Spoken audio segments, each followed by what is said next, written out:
Morning everybody, MrFlavorsmith here. And today we're going to talk about something I've never tried before. A new method for brewing what hopefully will be that perfect cup of coffee. That's right, we're talking about the French press. Like I said, I've never done this before, so let's give it a shot and see how it turns out. Now it's time to sit back and enjoy the music and the ritual.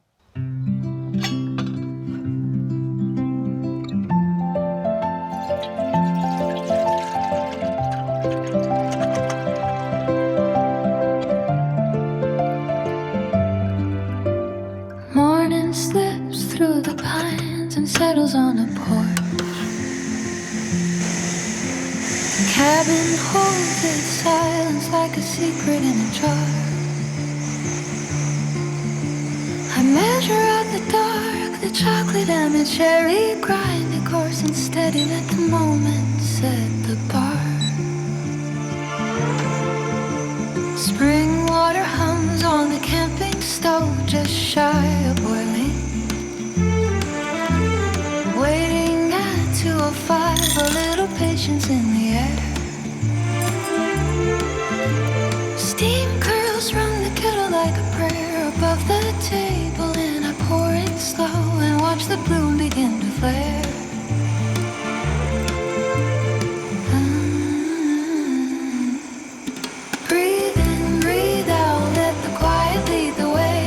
Turn of the ritual turns an ordinary day. Maybe this is perfect, maybe perfect is a lie, but the joy is in the slowing and the sweetness passing by. Live a life of flavor, let the simple things unfold. Coffee with MrFlavorsmith, and the morning turns to gold.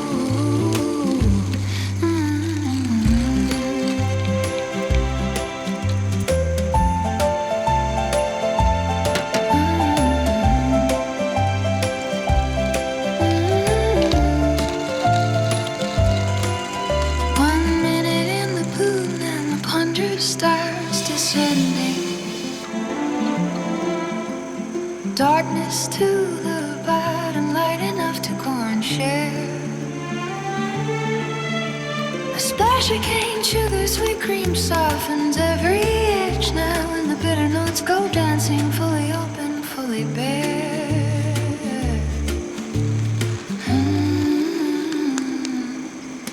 Breathe in, breathe out, let the quiet lead the way. Every turn of the ritual turns an ordinary day. Maybe this is perfect, maybe perfect is a lie, but the joy is in the sowing and the sweetness passing by.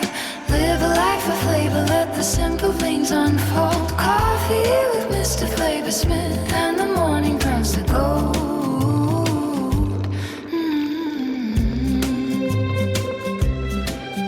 No race, no rush, just the rising of the steam. A cup that tastes like sunlight and a long patient strewn. Breathe in, breathe out, and let the whole world wait. The journey makes a flavor, and the flavor feels like fate.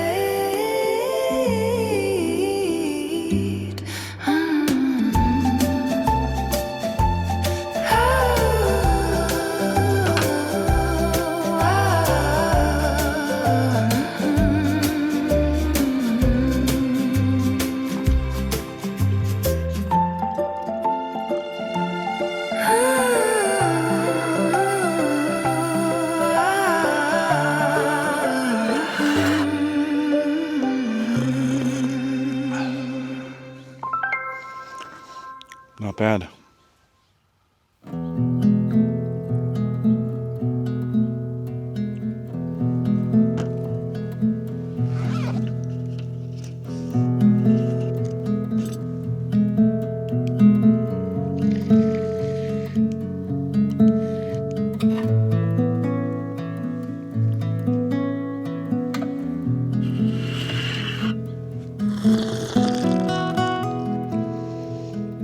Oh, that's better.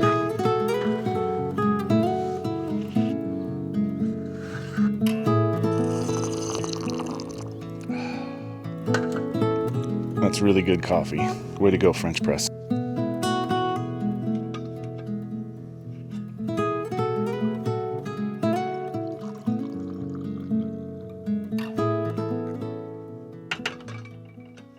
All right, let's get into the French press. My first time doing it, and how do I feel about it? Honestly, the results were a lot better than I thought they'd be. So far, I've just been doing a lot of pour over method brewing, and I've been really pleased with it. I felt that the art behind it is really nice. I like it. I like the ritual. I like the process a lot, and I really do like the results. As I've stated in previous videos, getting a grinder that allows you to calibrate the grind size is crucial for brewing coffee. I mean, that's just something I found out.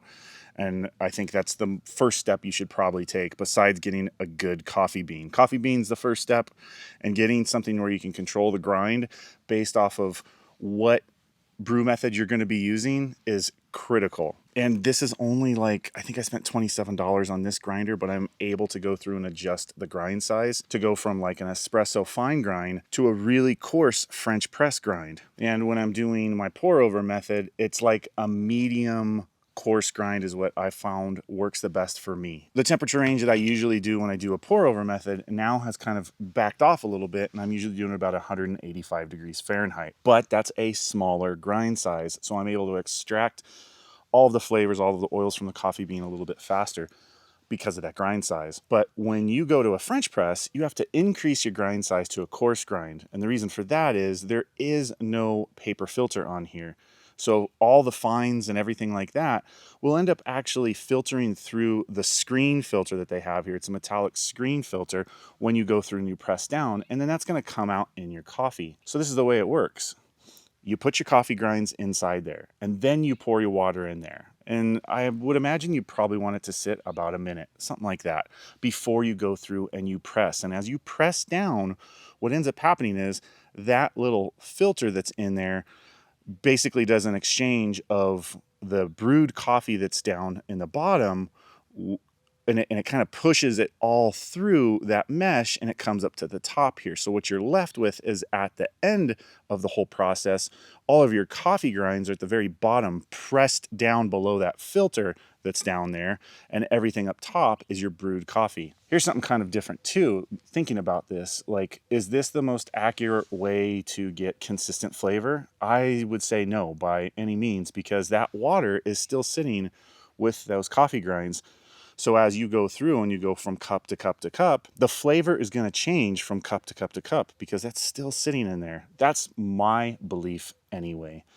But it's not that big of a deal. It's a very easy process. You can brew a lot of coffee at one time, which is nice. And you can do it with some very basic tools. You don't need anything crazy to do this. Not only that, a French press, there are countless manufacturers out there making French presses at all different price points. And you don't really need anything fancy. You really don't. My recommendation is go off of reviews. Any place you can go get good reviews on, do your homework and just see. Because I think that the mesh design, the filter on that press is going to be what makes one French press stand out from another French press. Also, I got this one because it's an insulated carafe. And so I'm able to brew up a bunch of coffee and serve to other people, or just have multiple cups and it still stays warm. And then you just spin it over to the pour area and you're ready to pour. And when you're not pouring a cup of coffee, you just turn this back over here and it seals everything up, keeping that hot air and that hot brew inside there. It's a very fast process. I will say that too. So when you let everything bloom for about a minute, that's basically it. When you go to press, it's a really, really fast process. So if time is of the essence, French press yet again. I've heard some people absolutely love French press. It's their favorite way of brewing coffee. For me, I don't have anything against it. I'm really pleased with the results on this. Is it my favorite process so far? Hard to tell. Let me have another cup. Yes, I'm pouring some creamer in. I've actually got into creating my own creamer, my own flavored creamers, and I'm going to get into that in another video. I've really come up with some really awesome recipes for that because I am actually finding that it is hard for me to just have black coffee. I don't know if my palate will ever accept it or not, but as it stands right now, I just really enjoy flavored coffee. I don't think there's anything wrong with that. Do what you want. I like flavored coffee. Cheers. Yeah, it's good. And you know, I had a couple sips of it without the creamer in it, and surprisingly, it wasn't as bitter as I thought it was going to be. And to be fair, this coffee is not a good coffee by any means. It's a flavored coffee. It's my favorite. It's chocolate cherry. And when you get flavored coffees, you're not getting the freshest stuff a lot of the times. I have no idea when that stuff was roasted. Not at all. I actually got it at Winco because that's the place that sells chocolate cherry coffee, which happens to be my wife and my entire family's favorite coffee. I'm up at a family cabin this weekend, and so I wanted to please the family, and this is the coffee I'm doing. But it actually had pretty good flavor, black, which flavored coffees aren't really supposed to be like that. Did I enjoy it more than having my creamer? Nope, not at all, but I did enjoy it. I am totally going to venture deeper into the whole French press thing. I'm pleasantly surprised with the results out of it. It was way easier than I thought it would be for the first time ever doing it. So I think for newbies, this is probably a good way of doing things. So I do have an electric grinder, which would work perfectly for this, but at the same time, grinding up coarse coffee beans, you really don't want those fines in there. So the ability to go through and adjust your coffee grind size is crucial, I feel. You don't want the fines in there. The fines are just going to muddy up your coffee. You're going to have all that sitting in your cup when you pour it out. So to be able to go coarse, get a coarse grind, put that in there, I think that's going to be the number one advice I would give you right now. And that doesn't matter whatever French press you're using, that's going to be the same scenario. You're going to want to have something that you can actually have a coarse ground coffee bean without having all those fines in there to muddy up the water. Also, I don't know if I got into this completely yet, but you're going to want to increase your temperature on this. So what I just did that at, I did that at like 205 degrees Fahrenheit. That's what I saw it at before I poured it in there, and it was steaming really, really good. I used roughly 30 ounces of water in here, and I just use bottled water. I use a mineral bottled water. That way it's got some stuff to it, because I feel that if you have water that is completely filtered everything out, it's gonna kind of lack some flavor and some pizzazz to it. So get something that's like a spring water or something like that. Might have some minerals in it. And if you don't have that, try and get some like Redmond's ancient sea salt or something like that, and just put a pinch in there, because that sodium and there's some other minerals that are inside that. I think that really kind of just helps enhance that water. There are other water additives that you can put in there. I don't have any of those. I just use a little bit of a pinch of ancient sea salt, and I'm good to go. I didn't do that today because I'm using a really good water.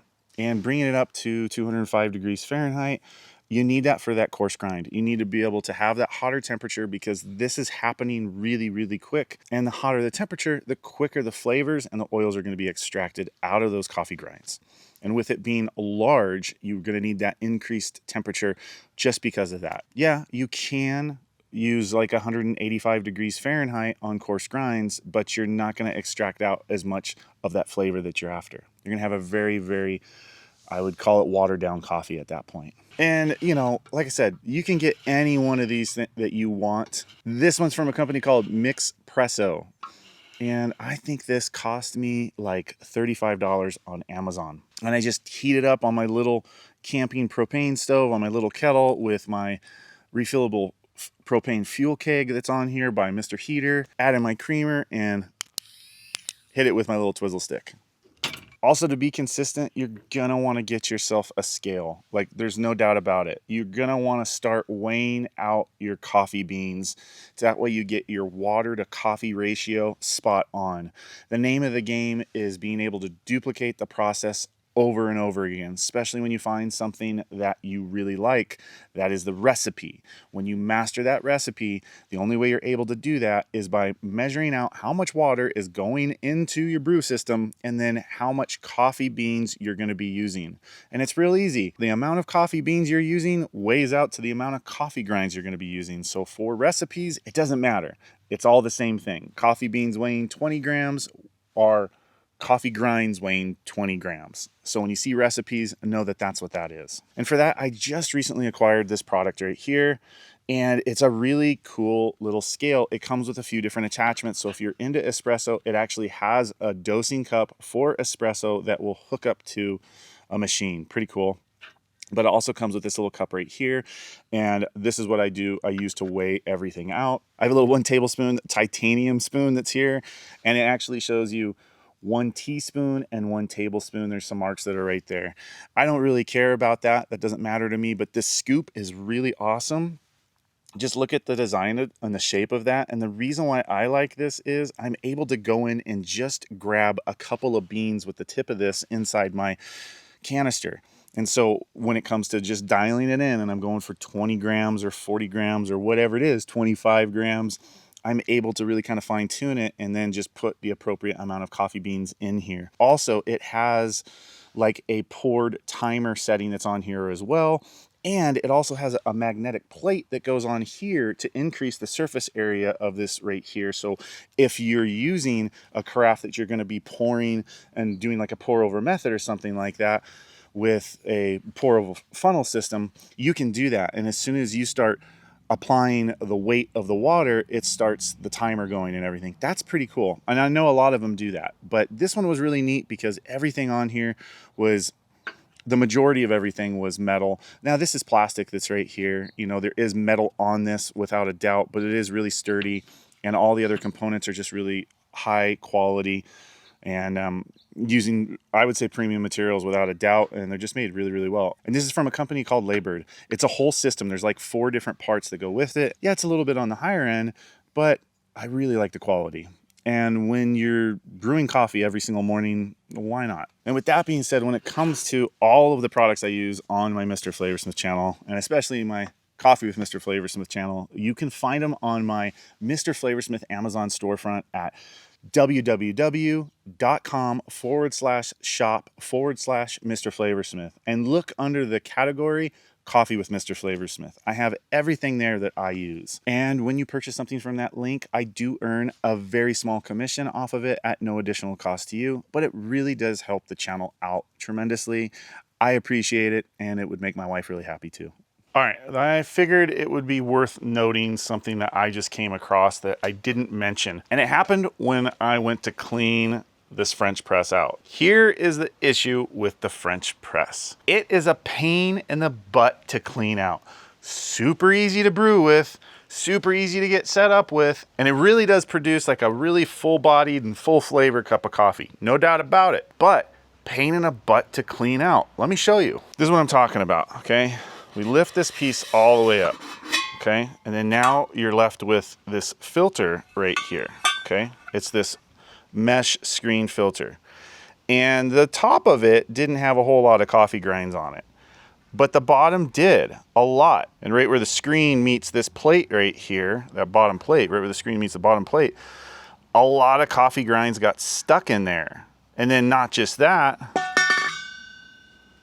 but you look down in here and there was like a whole coffee puck stuck down there from me pressing down this screen filter, and the coffee grinds just did not want to come out of there. I had to fill this thing up 3 different times and swirl around the water in there and then throw it outside because I didn't want the coffee grinds going down into my sink. I'm up in a cabin, and so I don't have a great garbage disposal there. If you have a garbage disposal, it's really good, great. But also at the same time, the coffee grind size I use in a French press is much larger. So I'm worried that it'll just possibly clog up my drain system. So that's kind of the pain with this. I haven't found an easy way to do it, where with like a pour over, you have the filter and you just pick it up and throw it out.